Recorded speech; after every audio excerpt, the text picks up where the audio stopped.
22대 첫 정기국회가 막바지를 향하고 있는 가운데 이번 주가 슈퍼위크가 될 전망입니다. 잠시 후 있을 이재명 대표의 위증교사 사건 1심 선고를 비롯해서 해병대원 사건 국정조사 그리고 김여사 특검법 등 뇌관이 될 쟁점들이 줄줄이 예고돼 있고 법정 처리 시한이 일주일 앞으로 다가온 예산안 처리도 예측 불허입니다. 라이브 인터뷰 최연소 당대표에서 당당히 국회까지 입성한 이준석 개혁신당 의원과 함께 전국 현안과 국회 상황 살펴보겠습니다. 안녕하십니까? 네, 안녕하세요. 네.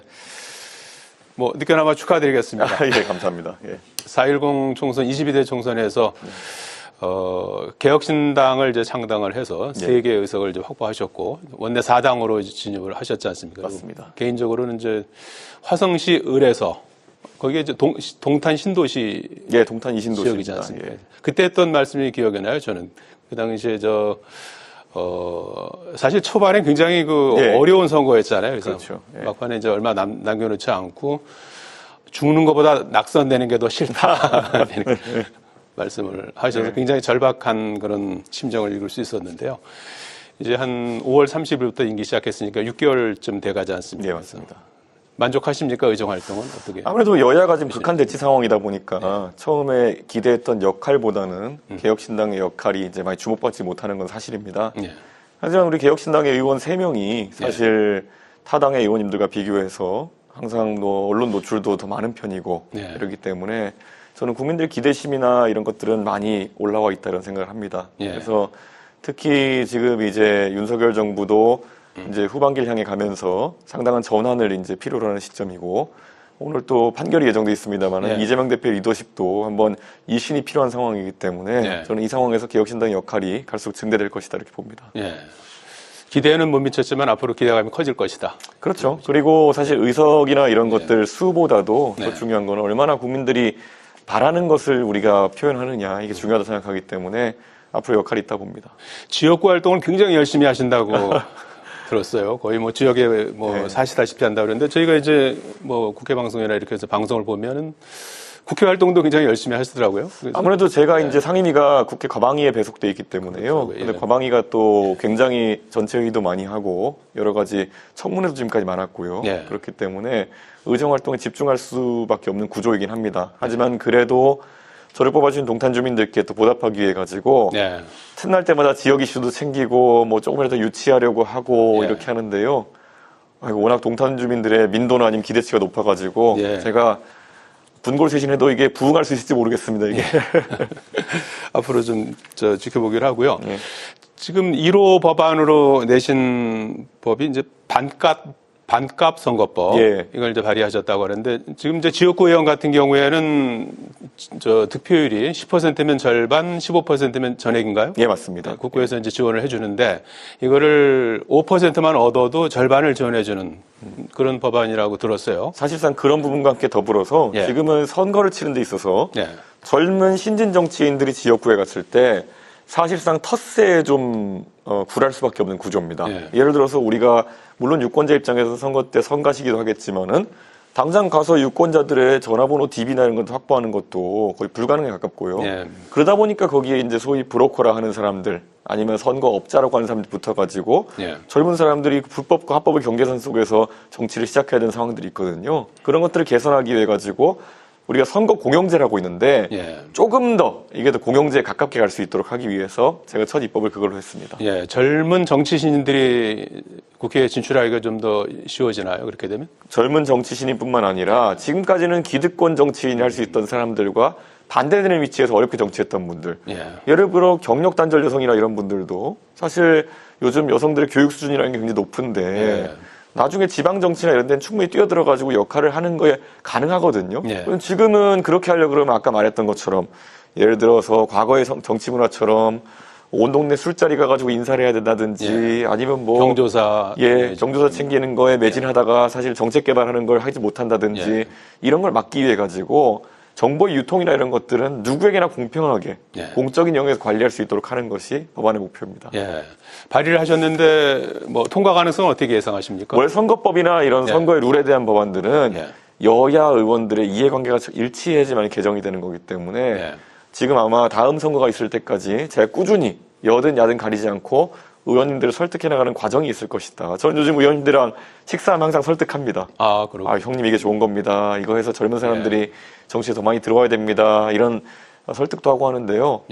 의원님들 중에서 본인이 정치 시작할 때 어려웠던 점을 생각하면은 또 많이 공감해 주시고요. 하지만 그분들이 또 현역이기 때문에 기득권이 있겠죠. 내가 기득권이 된다고 생각하시면은 이러면 내가 또 불리하지 않을까? 그런데 제가 대의 명분을 보고 가자라고 설득하고 있습니다. 정치개혁 차원에서 이준석 의원의 1호 법안 어떻게 되는지 한번 기대해 보기로 하고요. 정치 현안 좀 여쭤봐야 될 것 같습니다. 잠시 뒤 2시부터 이재명 대표의 위증교사 사건 관련한 이제 첫 번째 선고, 1심 선고가 내려집니다. 재판으로는 지난 열흘 전에 선거법 위반 관련해서 이재명 대표는 징역 1년, 집행유예 2년 선고를 받았죠. 그리고 오늘 두 번째 재판을 이제 앞두고 있는데, 마침 오늘 이재명 대표가 취임한 지 100일 되는 날이라고 해요. 그래서 오늘 선고 결과에 따라서 선거 결과가 어떻게 나올지 일단, 그리고 그 결과에 따라서 이제 영향을 뭐 받을 것이다, 안 받을 것이다부터 이제 여러 가지 해석들이 분분한 상황 아니겠습니까? 그래서 이재명 대표의 정치적인 운명은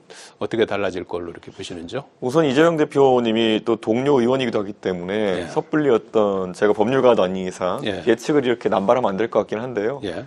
솔직히 말하면은 결과적으로 첫 번째 이제 선거법 재판의 1심 결과는 정치권 여의도 전반에서 예측하는 것보다 훨씬 중형이 선고됐습니다.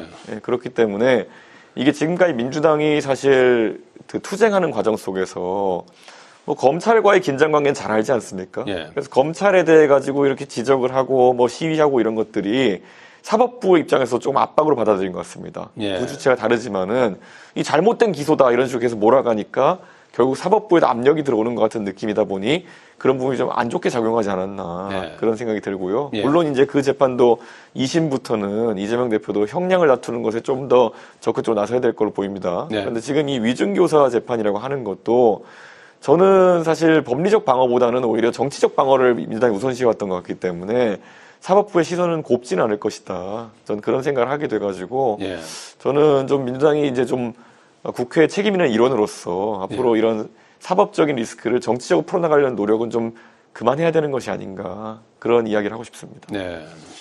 그렇게 해서 오늘 그 선고 전망은 그러면 뭐 좀 저는 그런데 이 사실 위증교사라는 것이 인정된다고 한다면은 이것은 사법 체계를 좀 위협할 수 있는 중요한 사안이라고 사법부는 볼 겁니다. 그래서 아마 상당한 중형이 또 나오지 않을까라는 생각인데요.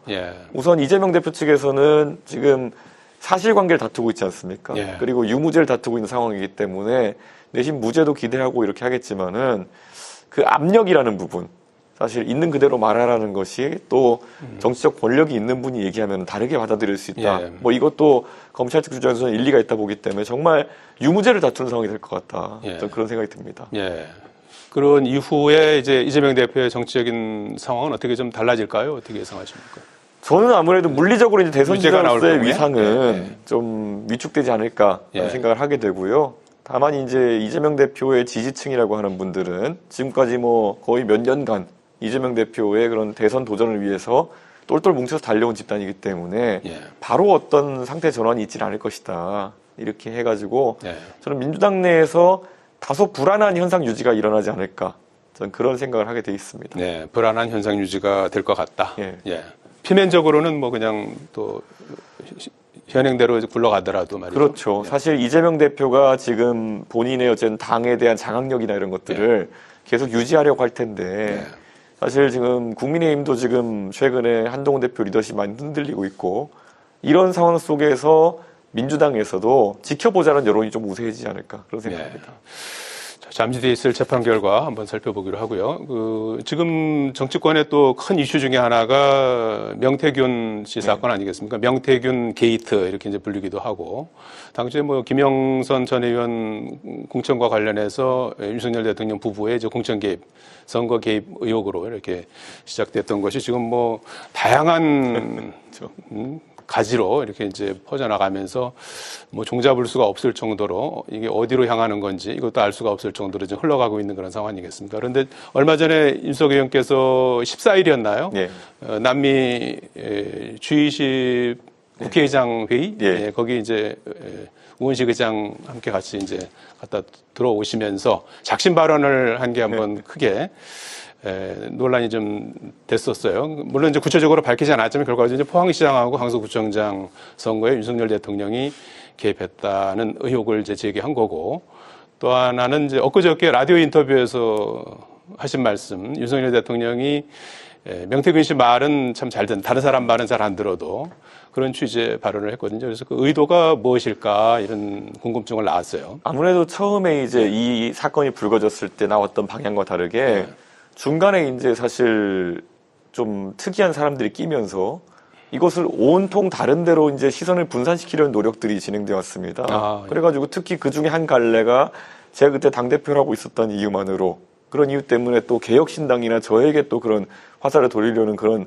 분들이 있었어요. 그런데 그분들이 보통 소위 한동훈 대표랑 가까운 친한계라고 하는 분들, 또는 그 사실 여권과 아주 가까운 것으로 알려져 있는 변호사라든지 이런 분들이 상황도 모르고 자꾸 달려들어가지고 그런 얘기하기 때문에 사실상의 그분들에 대한 경고의 의사가 좀 있었던 겁니다. 사실 지금 검찰도 수사를 해가지고 이 부분에 대해서 명명백백히 밝혀가지고 국민들에게 알려야 되는 상황인데, 그 변호사라고 그 피의자를 변호하러 가신 분이 밖에 나와서 수사 내용을 다 흘리고, 근데 그 수사 내용도 보면은 좀 어느 정도는 과장 또는 왜곡해서 흘리는 정황이 있다 보니까 이게 굉장히 혼탁해지는 상황이 온 겁니다. 그래가지고 이런 부분에 대해 가지고 그분이 어떤 의도를 가지고 하는지는 모르겠지만은, 만약 이런 식으로 아무 말이나 흘리기 이렇게 가면은 제가 그때 당대표였고, 그때 제가 공천 과정 전반에 대해 가지고 제가 알고 있는 것도 있고 모르는 것도 있겠지만은, 알고 있는 것에 대해서도 저는 제가 그래도 사실 제가 당대표의 직무를 수행하면서 취득한 비밀이나 이런 것들에 대해 가지고는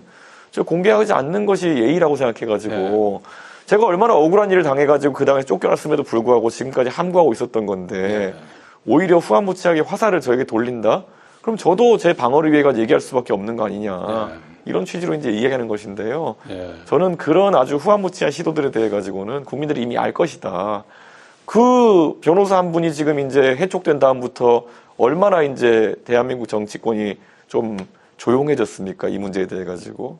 저는 이럴수록 오히려 이제 실체적 진술에 접근하는 것이 가능해질 것이다. 저는 이번에 참 초기에 있었던 그 혼란이라고 하는 것은 저는 참 믿기지가 않는 혼란이었다고 생각합니다. 최근에 하신 발언이 이제 방어를 위한 경고성 발언이다. 이제 이렇게 말씀을 해주셨는데, 이제 많은 국민들, 물론 이제 뭐 추가적으로 이제 알고 계시는 것들을 많이 계시고 그럴 텐데, 그 당시에 이제 2022 당대표를 하셨지 않습니까? 물론 뭐 그 상황이라는 게 이제 정치적으로 이제 정권 교체기였기 때문에 이제 당선인의 신분이 또 막강할 수도 있고 뭐 여러 가지 정치적인 위상이나 이런 거는 좀 복잡한 그런 부분이 있을 텐데, 그리고 당대표였기 때문에 최종적인 옥세는 이제 당대표가 쥐고 있는 거 아니겠습니까? 그래서 이준석 대표께서 좀 더 실체적 진실을 좀 더 말씀해야 되는 게 아니냐, 이런 지각도 있는 것 같아요. 저는 실체적 진실이라는 게 지금 당선되신 분들도 있고 지금 그 결과가 떨어지신 분도 있고 한 상황에서 이 개인의 명예가 달려있는 부분입니다. 그렇기 때문에 이런 부분은 제가 그때 포항이나 경주 공천에 대해, 포항이나 아니면은 그 강서구청장 공천에 대해 설명할 때도 그랬지만은, 이런 것들이 개인의 어쨌든 대해 가지고 언급되는 것이 아니라 그 당시에 상황 설명을 위해서 하는 것인데, 언론에다 대고 제가 모든 것을 얘기하는 것은 그분들은 위한 예의도 아닐 뿐더러 지역 주민들에게도 상당한 이제 혼란을 주는 거기 때문에, 만약에 이 부분에 대해서 뭐 수사기관이 의지를 갖고 들여다본다. 그럼 제가 알고 있는 것을 증언하고 설명할 수 있는 것이지, 제가 모두 혼란을 가중시키기 위해서 이것저것 떠드는 것이 중요한 게 아니다. 이렇게 보고 있습니다. 그리고 공천이라는 거는 사실 굉장히 복잡한 요소들이 많이 작동합니다. 그렇기 때문에 저는 그 부분에 대해 가지고는 제가 그때 포항이나 아니면은 강서공천에 대해서 설명하면서 이것이 불법인지 아닌지는 또 별개의 문제다라고 제가 이제 말했잖아요. 그러니까 그 부분에 대해서는 좀 계속 뭐 제가 이야기할 부분은 이야기하되 뭐 제가 폭로 정치하겠다고 하는 건 아니기 때문에 그건 좀 분리해서 갈 것 같습니다. 수사 상황에 따라서는 좀 더 보따리를 풀 수 있지만 먼저 이렇게 앞질러서 이렇게 제가 봤을 때도 불법적인 정황이 있고 수사기관이 그런 걸 궁금해한다. 그럼 거기에 대해서 설명할 개연성이 있지만은, 예를 들어 제가 무슨 뭐 저랑 친한 분도 있고 사실 정치 지금 제대로 하시는 분도 있고 제가 포항시장 공천에 대해서 제가 말씀드렸던 것이, 지금 포항시장 공천 이강덕 시장은 50만 포항시장의 대표자고 굉장히 인기가 좋은 분인데, 이 여의도에 있었던 아주 이런 후한무치한 일들에 대해 가지고는 오히려 모르시고 계셨을 거예요. 근데 이번에 오히려 그런 것들이 상황 설명하는 과정에 나가가지고 그분의 시정활동이라는데 누를 끼치면 안 되는 거거든요. 예. 그래가지고 그런 부분은 분리해서 봐야 된다. 잘못한 건 대통령이시지 거기서 괜히 포항시민이나 포항시장이 걱정할 일 만드는 건 목적이 아니지 않습니까? 네. 국회 상황을 좀 여쭤봐야 될 것 같습니다. 이번 주 오늘 이재명 대표 이제 두 번째 재판 1심 선고가 있고 이번 주에 또 국회 일정이 또 굵직굵직한 것들이 쭉 있습니다. 그래서 아마 김건희 여사 특검법 관련해서 뭐 내일쯤 아마 이제 정부에서 제2요구권을 행사하면 목요일에 네. 아마 재의결 절차를 밟게 될 것 같습니다. 그래서 그 전망은 어떻게 보십니까? 그 사이에 여러 가지 정적인 변수들이 많이 있어서 말이죠. 저는 최근에 이제 한동훈 대표가 겪고 있는 그런 당내에서 어려움 때문에 네. 한동훈 대표가 원래도 사실은 시간만 질질 끌고 있었지만은 이런 특검이나 아니면 이런 문제에 대해 가지고 발언을 거의 안 하고 있습니다. 지금 화살을 이제 다른 곳으로 돌리고 있는 상황인데 네. 저는 그래서 큰 기대를 하지 않습니다. 국민의힘 의원들이 뭐 8명 가까이 소위 말해 이탈표가 나와가지고 이거 처리될 것이냐 그렇게 보지 않거든요. 오히려 한동훈 대표 입장에서는 그 표결이 끝난 다음에 본인에게 가해질 정치적 공격이나 이런 것들을 두려워하고 있을 상황이다. 그렇게 보기 때문에 뭐 저는 이제 한동훈 대표의 차별화라든지 아니면 새로운 시도라든지 이런 것들도 없을 것이다. 이렇게 봐서 여당은 아마 거의 국민들이 가장 우려하는 방향으로 그 대통령과의 동일체 운명으로 가지 않을까 이런 생각합니다. 그렇군요. 이번에 그 재의결 결과도 뭐 지난번보다도 오히려 이탈표가 많지 않을 것이다 이렇게 보시나요? 그렇죠. 네. 그리고 저는 사실 최근에 그 최상병 특검 같은 경우에도 네. 박정훈 대령에 대한 이 구형이 이루어졌는데요. 사실 징역 3년 이렇게 네. 구형이 이루어졌습니다. 이게 말이나 되는 거겠습니까? 정말 어쩌면 윤석열 대통령이 과거에 인기 좋은 검사 시절에 권력의 눈치를 보지 않고 정말 성역 없는 수사를 해가지고 스타 검사 윤석열이 된 건데 그분이 대통령 되신 다음에 오히려 성역 없이 수사를 아니 이건 권력에 관한 수사도 아니지 않습니까? 예. 결국 한 해병대원의 억울한 죽음에 대한 수사인데 이걸 하는 것을 막아세우고 경로한 다음에 오히려 제대로 수사하려고 했던 박정훈 대령을 중형을 구형하다니요. 예. 저는 이거는 윤석열 대통령의 상징 자본이 다 무너지는 구형이거든요. 저는 이런 부분에 대해서도 사실 국회에서 바로잡기 위한 특검이나 이런 것들이 꼭 시작돼야 되는데 국정조사를 준비하고 있죠? 그렇죠. 그런데 예. 국정조사 여야가 합의해야지 원래 진행되는 건데 오죽 알겠습니다. 우원식 의장님께서 지금 이 상황이 불합리적이라고 생각하셨으면은 고심 끝에 이제 단독 국조를 하자고 하시겠습니까? 예. 저는 이거는 너무나도 지금 안타까운 상황이라고 봅니다. 예. 마지막 질문이 될 것 같습니다. 국민의힘 당원 게시판 논란. 윤석 의원께서도 종종 또 네.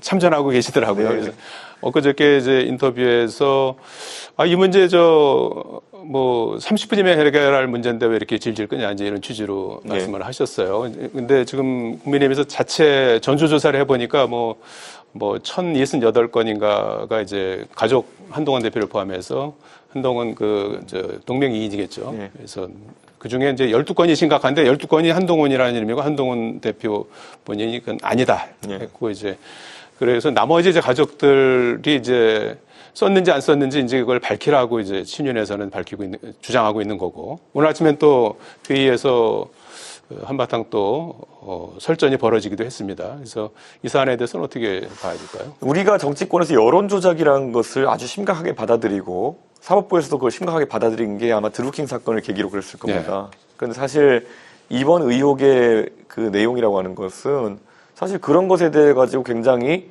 강하게 비판했던 국민의힘이 내부적으로 이런 일이 발생했는데 두 패로 갈라져 싸우고 있다는 것이 굉장히 이상한 상황인 겁니다. 사실 그 김경수 지사라는 그 당시 전도유망한 정치인은 그 사건 사실 그때 문재인 대통령 선거 돕는 과정에서 일어난 거지 김경수 지사가 본인 띄우려고 그렇게 했겠습니까? 네. 어떻게 보면 좀 억울할 수도 있는 부분인데 거기에 대해서 어쨌든 연대 책임을 져가지고 형까지 살았던 거 아니겠습니까? 네. 그럼 지금 와가지고 갑자기 이런 부분에 대해서 미온적으로 대처한다? 저는 김경수 지사 할 말 되게 많을 것 같아요. 그러니까 저는 이 사건에 대해서도 지금 보면 단순히 뭘 썼다 이런 게 아니라 그걸 쓴 다음에 한동훈 대표랑 가깝다고 알려진 언론인이나 이런 사람들이 또 그걸 갖고 방송도 하고 이것 때문에 또 여론도 만들려고 하고 그다음에 또 신문 기사까지 나왔다 뭐 이런 총체적 의혹인 것이거든요. 네. 저는 그럼 이런 것에 대해 가지고는 발본색원 해가지고 네. 책임 있는 사람을 가려야 되는 것인데 그렇게 하지 않는다? 저는 확실히 한동훈 대표가 부담을 가지는 상황이 있구나.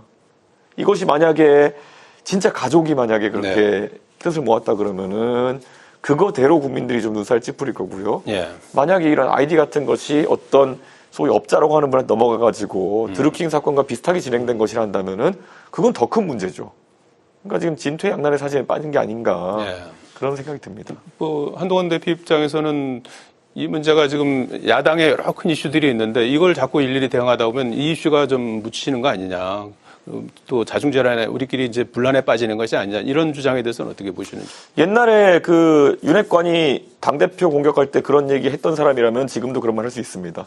예, 근데 국민의힘에는 그런 사람 별로 없습니다. 예. 예전에 윤핵관이 당대표를 이상한 혐의를 뒤집어 씌워가지고 내쫓을 때 어느 누구도 예, 그런 대야 전선에 대한 우려라든지 아니면 그런 당대표가 얼마나 책임 있는 위치에 대한 지적을 한 분이 없거든요.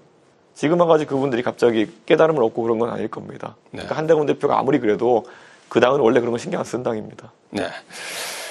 자, 오늘 말씀 여기까지 듣도록 하겠습니다. 오늘 목도 조금 안 좋으신데. 예. 지역 활동하느라 목이 좀 쉬었습니다. 예. 감사드리고요. 앞으로 계속해서 또 건승하시길 바라겠습니다. 고맙습니다. 예, 열심히 했습니다.